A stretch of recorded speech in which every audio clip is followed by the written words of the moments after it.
So hey guys, 90 days subscriber சேலஞ்சில் இன்றைக்கி day 3. இன்றைக்கி என்ன பார்க்க போகிறோன்னா, இன்றைக்கி நம்ம தண்ணிக்குள்ளேயே ஊடு கட்ட போகிறோம்.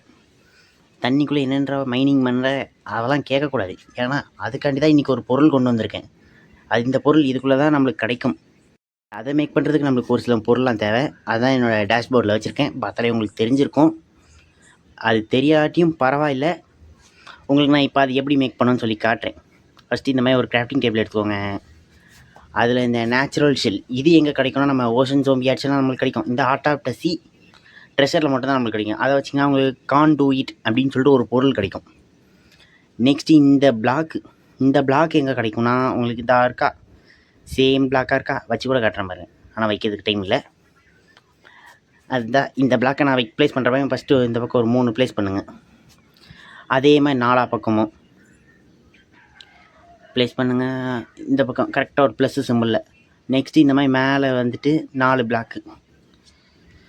அதே மாதிரி இந்த பக்கம் ஒரு 4 பிளாக்கு, இந்த பக்கம் ஒரு 4, இந்த பக்கமும் ஒரு 4. நெக்ஸ்ட்டு இந்த இதை அப்படியே கனெக்ட் பண்ணி விட்ருங்க. கனெக்ட் பண்ணிங்கன்னா உங்களுக்கு இந்த மாதிரி ஒரு க்யூப் ஷேப்பில் கிடைக்கும். நெக்ஸ்ட்டு ஒரு டெம்பரரி பிளாக், அது எந்த பிளாக் வேணாலும் நீங்கள் அந்த இடத்துல வைக்கலாம். நான் இப்போதைக்கு இதையே வைக்கிறேன். நெக்ஸ்ட்டு இந்த மாதிரி கரெக்டாக அந்த இதில் சென்ட்ராக பிளாக் ஃபைன் பண்ணி கரெக்டாக இந்த மாதிரி சைட்லேயும் அப்படி வந்து ஒரு இணைச்சிருங்க. அதை ஜாயின் பண்ணுறேங்க. ஜாயின் பண்ணிங்கன்னா அது உங்களுக்கு ஒரு விசித்திரமான ஒரு சிம்பிள் வரும். இந்த இருக்கா, அவ்வளோதான்.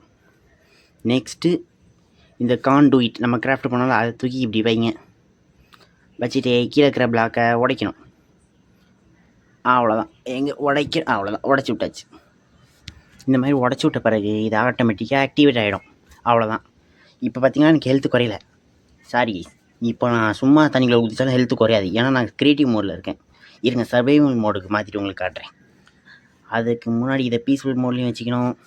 அதை ஈஸியாகி இப்போமே சர்வைவல். அவ்வளோதான், சர்வைவலுக்கு வந்தாச்சு. இப்போ பார்த்திங்களா, நாங்கள் இப்போவும் தெம்பாக தான் இருப்போம். பாலை குடிச்சு என்னோட அந்த நைட் விஷன் போர்ஷன், ப்ரீத்திங் போர்ஷன்லாம் அந்த தூக்கி போட்டுரும், குப்பையில் போட்டுரும். காட்டணும் தானே, ரிசல்ட் காட்டுறதுக்கு முன்னாடி அந்த பார்த்திங்களா என்னோடய ரிசல்ட், அந்த நம்ம தண்ணிக்குள்ளே இருந்தால் அந்த ஒரு பபிள்ஸ் வரும் தெரியுமா, அது கூட நம்மளுக்கு இருக்காது. இந்த இடத்துல நம்மளுக்கு நல்லா மைனிங்கும் பண்ண முடியும். இருங்க, இந்த கிராவலை மைன் பண்ணி காட்டுறேன். இதே நீங்கள் நார்மலாக தண்ணியில் மைன் பண்ணிங்கன்னா ரொம்ப கஷ்டமாக இருக்கும். இப்போ ஆனால் நார்மலாக நீங்கள் நிலத்தில் இருக்கிறத விட கொஞ்சம் கம்மியாக தான் இருக்கும். பட் இது எவ்வளோ பரவாயில்ல. நீங்கள் இந்த மாதிரி தண்ணிக்குள்ளே பேஸ் கட்டுறதுக்கு இது எவ்வளவோ சூப்பராக இருக்கும். மறக்காமல் இந்த 90 டேஸ் சேலஞ்ச் முடிகிறதுக்குள்ளே என்னை வந்து ஒரு 1K ரீச் பண்ணுவீங்க. Last tips, Tata, see you, bye.